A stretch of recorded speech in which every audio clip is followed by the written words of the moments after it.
నీతి ఆయోగ్ సమావేశంలో AP CM Chandrababu Viksit Bharat 2047 స్వర్ణాంధ్రపై నివేదిక ఇచ్చారు.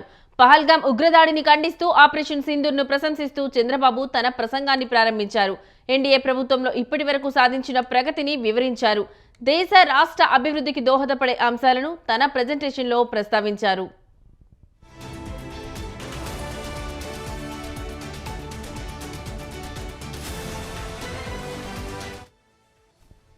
చంద్రబాబు ప్రెజెంటేషన్లో వివిధ అంశాలు వికసిత్ భారత్కు ఉపయోగపడేలా ఉన్నాయని ప్రధాని మోదీ పేర్కొన్నారు. ఇతర రాష్ట్రాలు కూడా ఏపీ ప్రతిపాదనలను పరిశీలించాలని సూచించారు. చంద్రబాబు ప్రెజెంటేషన్కు సమావేశంలో పెద్ద ఎత్తున ప్రశంసలు దక్కాయి.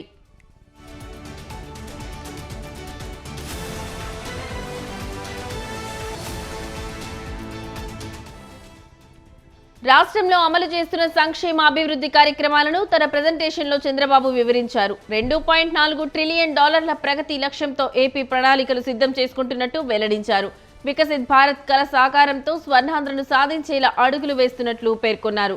రాష్ట్రంలో ఉన్న వనరులను తాము ఏ విధంగా సద్వినియోగం చేసుకుంటున్నామనే విషయాన్ని తన ప్రెజెంటేషన్లో వివరించారు.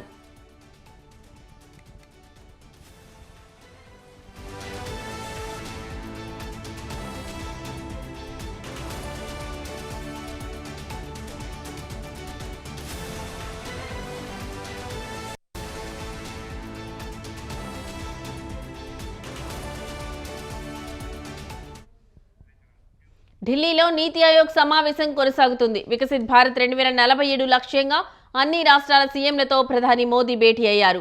నీతి ఆయోగ్ సమావేశానికి గవర్నర్లు, సీఎంలు హాజరయ్యారు.